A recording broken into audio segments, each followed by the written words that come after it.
Hello, Be Smart viewers. Welcome back to another engaging episode of Manager's Mantra, where we connect with industry leaders who are shaping the future of business management. Today, we are excited to have Neha Singh, co-founder Tracxn, a data intelligence platform. Having an experience of more than a decade in the venture funding space, Neha was earlier associated with the Boston Consulting Group and Sequoia Capital. A gold medalist in computer science from IIT Bombay, Neha loves coding. Without waiting further, let's jump right into this insightful discussion. Hi, Neha. A very good afternoon and welcome to this new session of Manager's Mantra.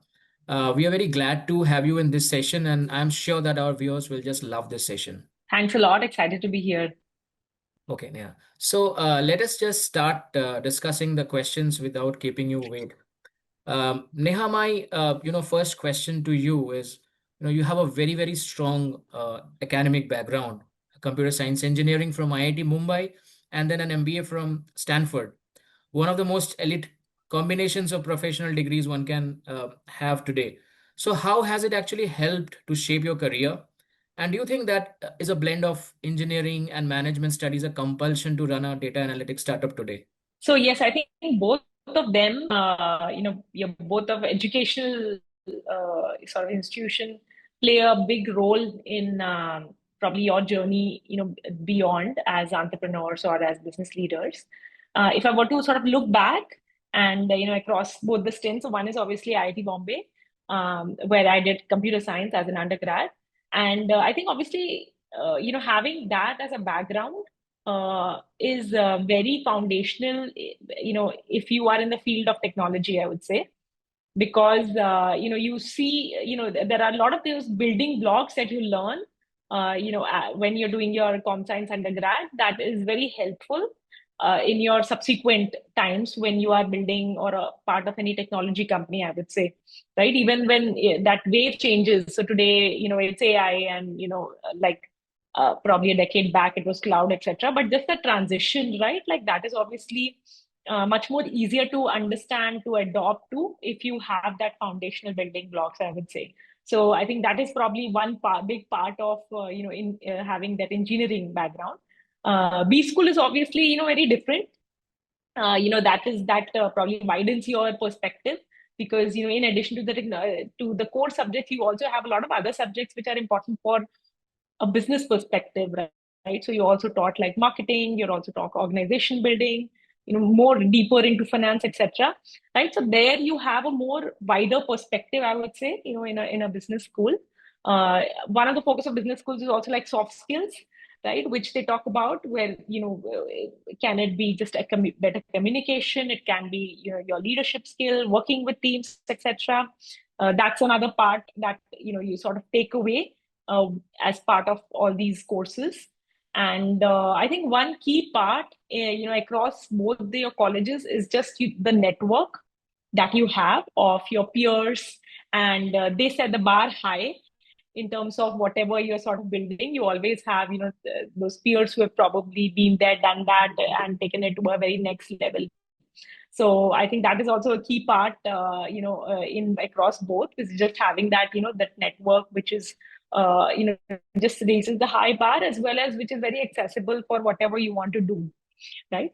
So I would say that is obviously very key part of, currently also what you are sort of building, and that, your alumni network, etc. That's very handy for it comes in handy probably years down the line, right? And the other thing which was very interesting for us is that Tracxn actually got launched when we were in the B school. So not a lot of people know that the Tracxn got launched when during the between the first and the second year when I was at Stanford. And I think as a student, that's also a great time to start, right? Because just the infrastructure that is provided to you, for starting up, which is in terms of the mentors, in terms of all the other things that you're able to access. I think that was for us very instrumental in starting Tracxn today. So we got incubated in a fund Lightspeed, which is the program that they had with Stanford and a few other top universities, wherein they would give office space, etc., mentoring without any equity, right? And so that worked out very well. Our first set of customers were all, 10-mile vicinity of the Stanford campus. Our first set of investor, our angel investor was actually, I met in the class in during one of the courses of Stanford. And he then eventually turned out to be an angel investor for our company when we were starting up. So I think as a student, obviously there's a lot of infrastructure that is accessible to you that you can access, as you're starting up. How is a Stanford MBA different from an Indian B school? And what are some of the courses you think that were taught or that are being taught in the likes of Stanford that can be added to the curriculum in Indian B schools? So that's a very interesting question, and probably I'll have one view of it, and things might have changed as things are evolving. But couple of the things that really helped me during the Stanford campus, and I'm guessing it might be there in some parts in the different other B schools. So one is the whole global network, right? So for us, for instance, even for while we were building the business, we wanted to start with the US as the market and then expand to the other geographies. So for us, it turned out to be very well because a lot of your potential customers, industry were all in that vicinity, right? Like so, one is just the having a set of class. Who come from various countries. So that is obviously one which is sort of fairly different. Um, right. And then the other one is just proximity to the whole Bay Area network, right? Because as investors, as the startup ecosystem, there are a lot of interesting things that's going on. So just the proximity to the whole the ecosystem of, I would say, entrepreneurship, right? That is obviously one thing which is sort of very different. And in terms of courses, I'm sure here also a lot of these schools would have incorporated that. But some of the things that I really liked in addition to your core subjects, which is probably part of a lot of the other B school curriculums. So one is just the focus on entrepreneurship courses, right? It can mean two, three things. So one is if you want to do a startup, then you are able to take help from professors, and launch things during the course, right? So there were these courses wherein you would work with the professors to iterate on your idea and then make a live product, right? That was one. The second is that you can take up credits and you can work with any of the other professor to be able to do that. So for instance, I ended up working with Stanford Management Company, which is a limited partner, more than $20 billion, because that was in line of interest for what I wanted to do. So there I would take sort of credits and then work on the startup idea. And the third thing, which is also very invaluable, is just having a lot of external speakers and people who've been there, done that, and you had to have founders, etc., of all the key people, right? All the happening startups give during the courses, and to hear it from them, to be able to ask queries to them, I think that was invaluable, right? So I would say the way it sort of accelerates your journey of entrepreneurship, of launch, through these couple of things that happens, I think that was something that I found very valuable. And just the second thing is that I'm sure that is also part of lot of the other these schools, that just the focus on a lot of other soft skills. So there are some courses in Stanford that are very well known that a lot of people want to take, touchy feely being one of them, and there are a few others wherein it is just about like working with people and just developing a lot of the soft skills. I think that is another part which you never get to otherwise do across your working life, which there's a good chance, when you're doing your B school of either 1 to 2 years, you get time to actually, also do that. So I think that is another thing that, most of the people, you will hear them raving about it, even like, after 10 years of graduation. Right. So I think these are the two things that, I really liked during the B school stint. And I'm sure that a lot of other schools would also be incorporating that in parts. Neha, probably you'll agree that, in today's hyper-competitive market, data plays a massive, massive role in deciding a company's dominance. How you interpret data is very useful for companies. So, how can young MBAs joining the industry learn to translate this data into business strategies? So I think that is very important in today's world, wherein on one hand you have a deluge of data. I would say you have data from so many sources that is coming in. There's so much of digital source data that is there, and the second thing is that how do you actually make it actionable and derive insights from them. I think that is going to be a key component of as you be sort of leaders of different organizations or different business units within large companies, right? I think that is going to be like a key thing, because right now, I think given the fact that everything is sort of getting digital, you have so many data points. So I think that is, I think working backwards, from what the customer needs and working backwards, I think that is one of the ways in which sort of students can think about it. So whenever you're giving a business problem, think about, solving the customer problem first, and then working backward, and then seeing, what can be done, and how do we there is data to be actually to see, what happens, right? And right now, I think just the data analysis part, I would say that has got very streamlined thanks to all the models, etc., that is there. So there, the good part is that it now takes much lesser time if you have to interpret the same amount of data, get external data, etc. I think that part, thanks to the LLMs, that has become, much streamlined. But I think just having understanding of, what the customer wants, and empathy, and then working backwards, and then seeing what data is sort of available, and then interpreting sort of insights from there. I think that is going to be a key thing, for solving customer problems, or for even sort of prioritizing strategies within sort of companies. And I think right now the best part is that you don't have to rely externally on like a data engineer to do all the analysis. Right now, I think there are a lot of platforms which is available, and then good part is that you can be hands-on on some of them, to just be able to to interpret or like analyze lots amount of data for the insights that you want to derive. Neha, it will be really interesting to know about the huge transformation of data analytics. So, from providing insights into past events to forecasting future outcomes now. So, data analytics have seen a dramatic shift. Has AI alone catalyzed this shift? And, have we unlocked the full potential of AI in data analytics? AI is definitely going to, a key way which is there in terms of data analytics, because the way you can get data, the way you can analyze data, I think that has fundamentally changed thanks to AI. And I actually, if you want to give a comparison, right? The best way to actually compare the AI movement, when you're thinking about any of these infrastructure layers, is that it's like a printing press movement, or like an invention of printer movement, right?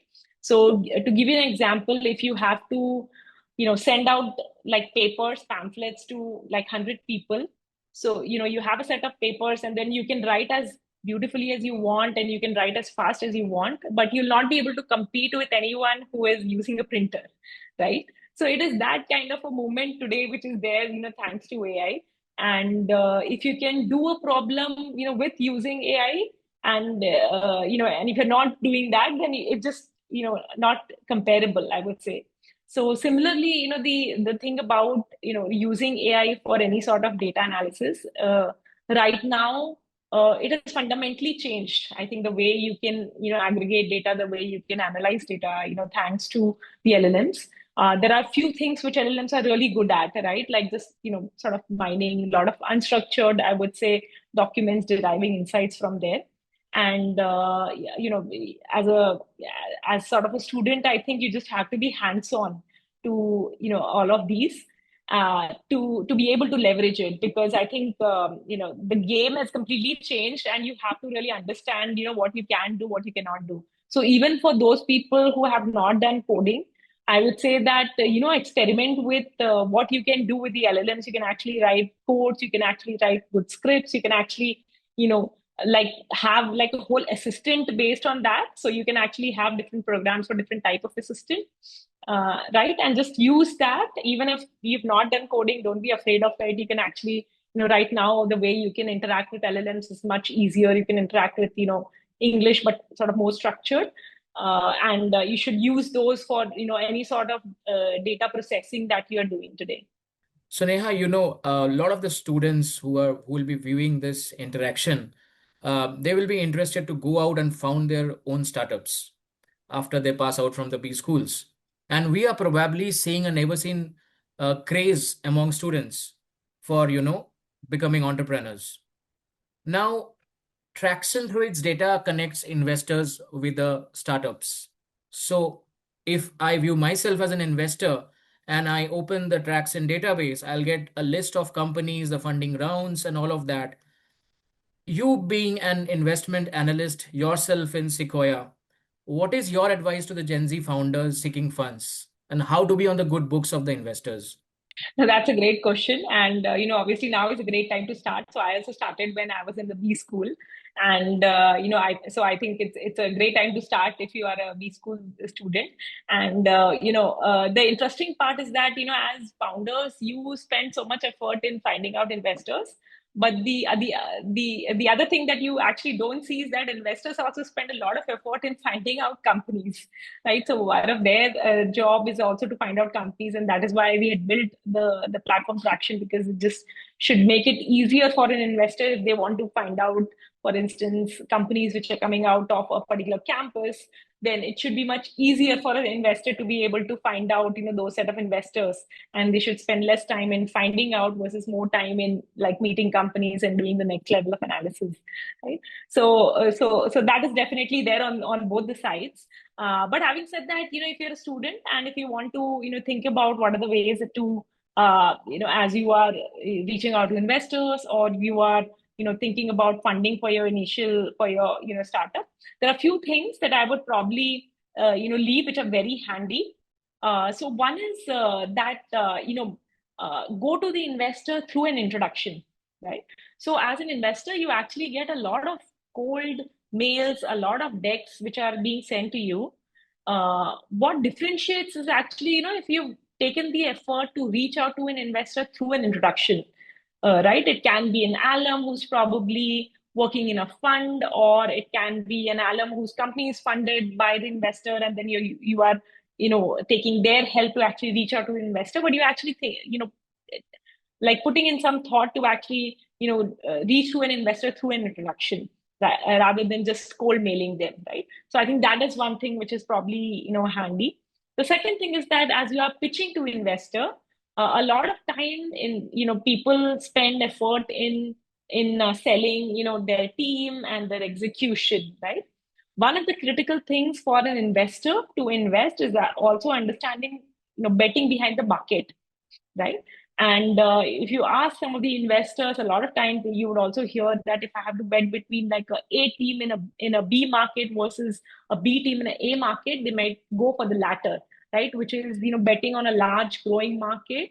And a good team is obviously, definitely a plus, but even like a B team in a growing market, they'll probably bet that versus like a very excellent team in a smaller market, right? So if your market is sort of new, then also in your pitch deck, etc., taking the effort to actually convey about, the market and sell, why is this going to be a large market, if it is, even if it is not today, right?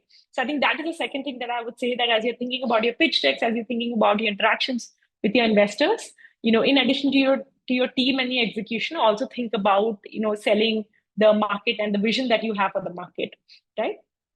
And the third thing that I'll probably say is that when you are pitching to investors, every investor has a different ticket size which they prefer, right? So you will not go to a seed investor and pitch them like, I only want to do like a Series A size round, or you'll not go to a B stage investor, a late stage investor, and then you say, I want to raise a seed round. So also understand the typical ticket sizes of the different investors, and if you really like an investor and you want to get them onto the cap table, then figure out how to construct a round so as to actually make sense, from them, right? So that is the third thing that I would say. And the fourth thing that I would say, which has worked very well for us, is getting in a lot of value added angels across all your rounds, across the early stage as well as your later stage. So for instance, for Tracxn, in the first round, before we actually raised the institutional round, we got in investors, including Sachin Bini, founders of Flipkart, Sahil, founder of Delivery, right? And their contributions throughout the journey was, very, very sort of invaluable. The other thing that we did is, even after our institutional round, we actually got, a lot of investors along our journey. So, for instance, we got Mr. Ratan Tata as an investor, Mr. Nandan Nilekani as an investor, right? And obviously, their perspective has been super helpful in defining what we have done, right? So I would say that across all your rounds, so it doesn't have to be just your first round. Across all your rounds, have like leave a little bit of allocation for value-added investors and get them onto the cap table, right? That those actually are sort of very valuable throughout your journey of your company. Neha, today staying ahead in the competition, uh, you don't just need to be in the present, but also anticipate the future trends to keep a track on the upcoming trends. So, what are some of the exciting trends in data analytics that could be game changers, you think? So I think the whole stack of data analytics right now. I think a lot of things are changing, right? So definitely AI is one thing which is redefining the way data analytics is happening. The second thing I would say is that right now a lot of the data stack is probably also being owned by your full stack data engineers, right? Who can actually look at the data, build the whole like the code to be able to do that and then derive insights versus just the data analysis or analyst, right? So your data engineers probably like have a higher edge in terms of just the data analysis. So you need to have the understanding of the whole stack as well, I would say, in today's in the next phase of the way data analytics is going to sort of evolve. And the third thing I would say is that, right now it's applicable to all the industries. Like, when we talk to customers across different segments, for instance, whether it's financial institutions like banks or insurance, or across, or whether it's retail, everyone is sort of having to rethink about this, right? How do they sort of analyze the huge amount of data that they have, and how do they actually use it to gain sort of insights and sort of have better understanding of customers or be able to launch pricing better, etc., right? So I think one of the things which has sort of changed is that this is now applicable to all the industries than just being sort of being applicable to only a few of them, because right now when you speak to corporates across different segments, this is one of their key queries as well, that what are the different platforms or solutions which is there for analysis of different types of data that we are sort of dealing with. So Neha, now that you being a data analytics stalwart now, the viewers would, just love to get some suggestions, some career tips from you. So what piece of advice do you have for the next crop of leaders who want to join the industry, data analytics, and what skills are a must have for them? No, that's a great question. And if I were to look back at some of the things and what I would have sort of found handy, if someone would have told me when I was graduating out of the B school. One that I would say that is, it's if you're thinking about either starting up or a role in any of the fast growing companies, I think it's a great time to start up or be part of any of the fast growing companies. And I would say that it's a great time to do that in India. I think there are so many things. So if I were to look back across all my batches, initially, 10 years back, most of the graduating batch would probably, nearly half of them would go to US, right, and the other half would probably stay in. Right now, I think it's probably less than 5% would go to US, right. So I think it's a great time to start or to be start your journey, but it's a great time to start in India, I would say, right? So that is one piece of advice that I'll probably leave out with. The second I would say is that be very hands-on with AI. It's very business friendly. So even if you do not have a tech background, I think it's great to understand it, spend time on it, because that is going to be relevant for any sort of job that you are thinking about. Even if you're thinking about a job in, say, marketing or HR, wherein you feel that maybe that is not applicable, that's not going to be the case. Everything, you can actually do so much of efficiency across all any of the functions that you sort of pick up, that it's just great to be hands-on with AI today. Right. And I think the third thing I would say is that you'll take up a lot of jobs which you may not be sure whether you want to do it for the next 10 years. But I would say that whatever you're doing, do give your best to that, right? To give you an example, the idea of Tracxn got born by when I was working as an investment analyst, in a venture capital fund, Sequoia Capital. And, so when I was an analyst, it was not, I had coded probably in my undergrad days.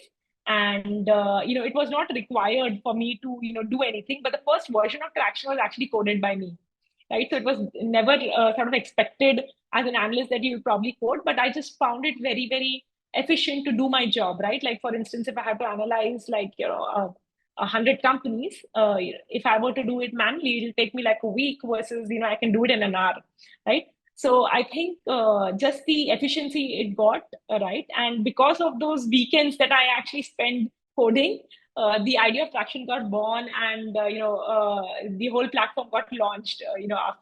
After some time. But I would say whatever job that you are picking up next, give it the best, and you'll be surprised at what how the things unfold. Thank you so much, Neha. So, with that, we come to the end of the session. Thank you for joining us. It was indeed a great session, and we would love to be in touch and have you in any of our future sessions again. Thank you so much. Thanks a lot. So, that's a wrap on this episode of Manager's Mantra. Thank you, Neha, for sharing your insights on data analytics, startup funding, and providing career tips to the students. Be Smart viewers, we hope you found this conversation helpful. Share your thoughts with us at bsmart.edit@bsml.in. Follow us on LinkedIn and Instagram for more such insightful and inspiring content. Until next time, keep learning, keep growing.